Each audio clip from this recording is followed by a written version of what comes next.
Rule number 2 is the remote I/O device.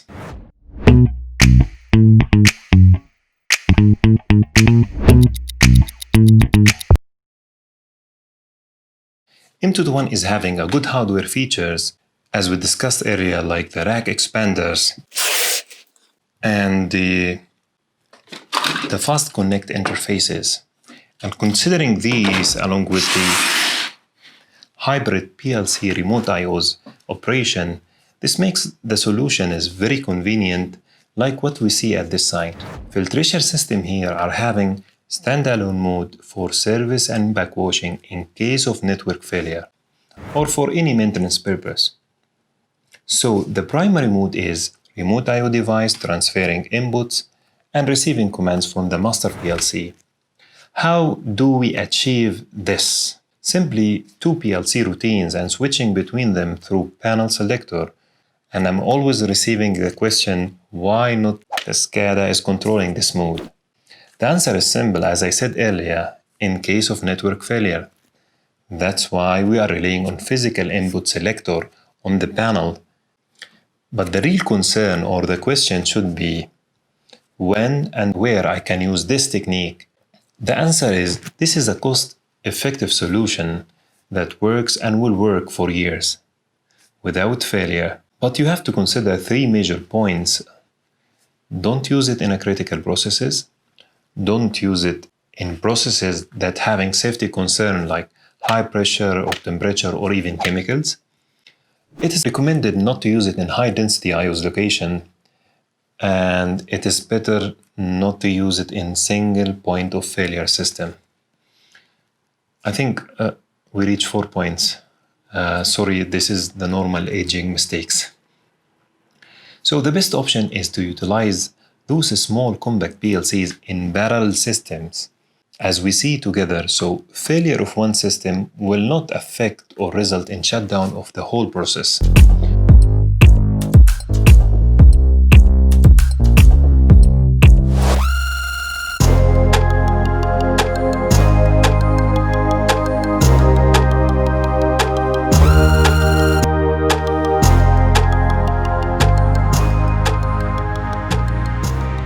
So what about the critical processes?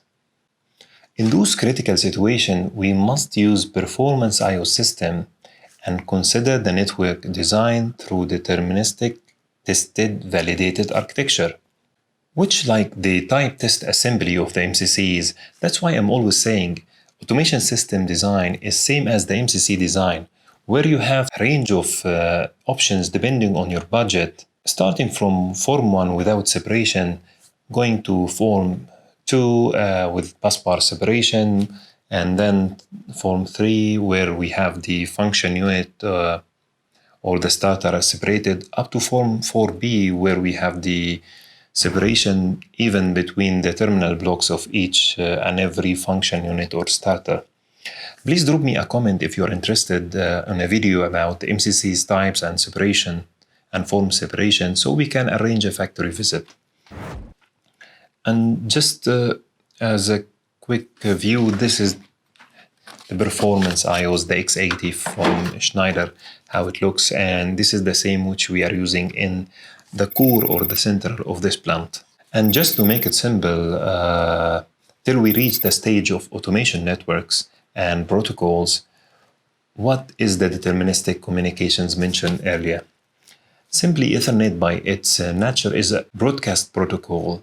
That means the message is sent to all nodes, which create chances of packet colliding. So we need to flag these data like the QoS or the quality of service packet prioritization to highlight the data which is more important. For example, I/O's data is having higher priority than diagnostics and programming or monitoring data. That's all about to ensure not affecting the process with the standard queuing mechanism of the Ethernet or the result of TCP protocol.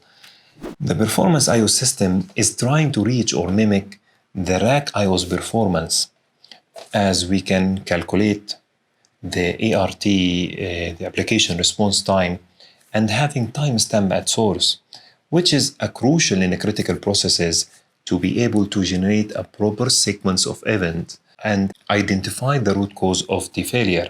But for the cost-effective system like the M221, we are pushing periodical block of data, so we don't know which bit of address changed first.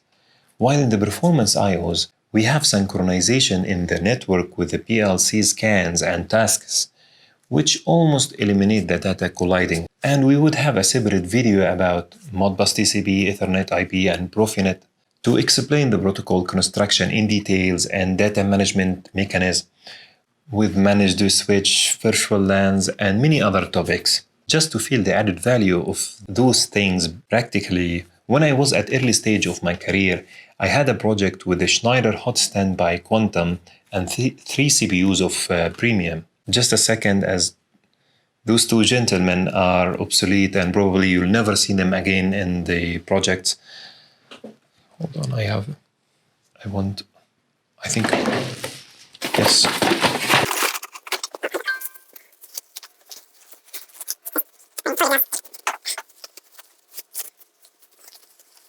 No, it is almost 4 a.m. in the morning. That's why I am very tired.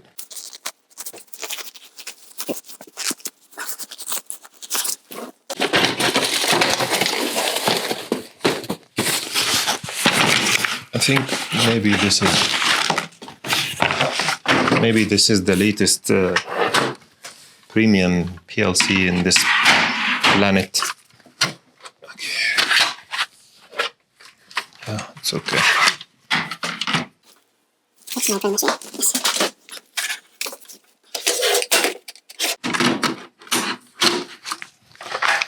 Just to see the PLC for maybe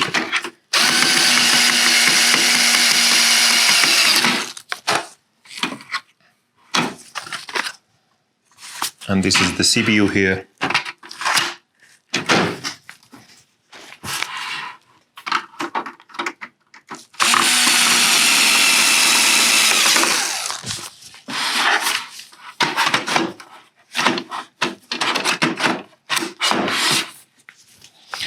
And the Ethernet card.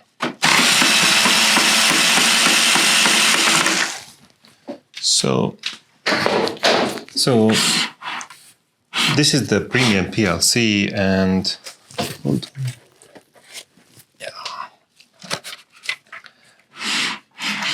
and this is the Quantum. And just to feel the difference in the sizes, this is the M580, which is controlling the plant. This is the newest controller from Schneider Electric.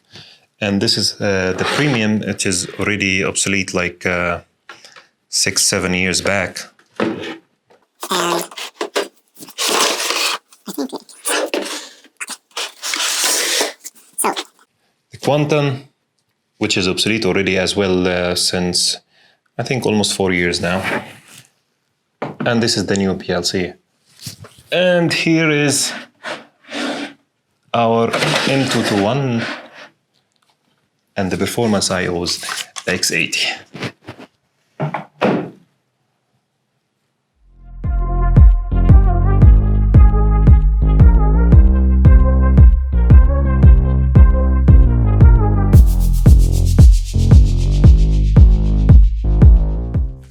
And I have no idea why I wear the gloves, but just like came to my mind.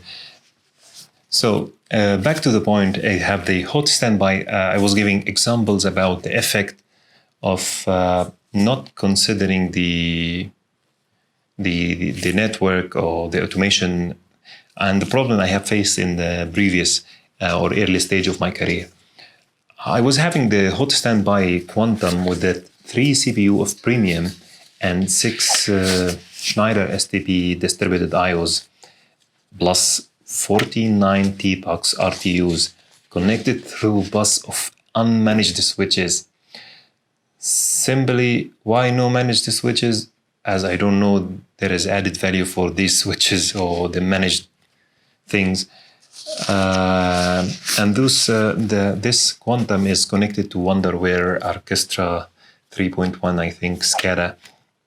And the result is it works, but whenever you click a button in SCADA, You will see an action after 6 to 8 seconds, and if you want to reach the PLC for monitoring or programming, you will see the message that PLC is busy for like 10-15 tries just to be able to catch an online session with the PLC.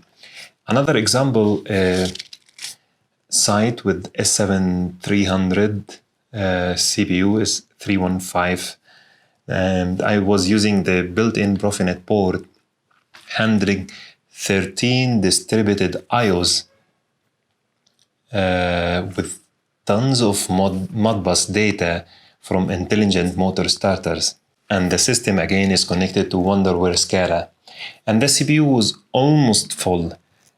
And the result, aside from the delay, I was not able to get connection with the PLC or doing any modification unless I make complete reset to the CPU. So the common mistakes in automation field is the automation network, where you find engineers thinking that fiber optic is having relation with the speed of the network, and they are connecting each and every relevant devices to the network, for example, the BMS data or IP cameras or even IP telephones, which I'm always calling pee all over the toilet design. The summary of this point, you have a very good options and flexibility to use the small compact PLC, but you have to understand their pros and cons and make sure your system will not violate any safety requirement. Safety, no, toys! Daddy, stay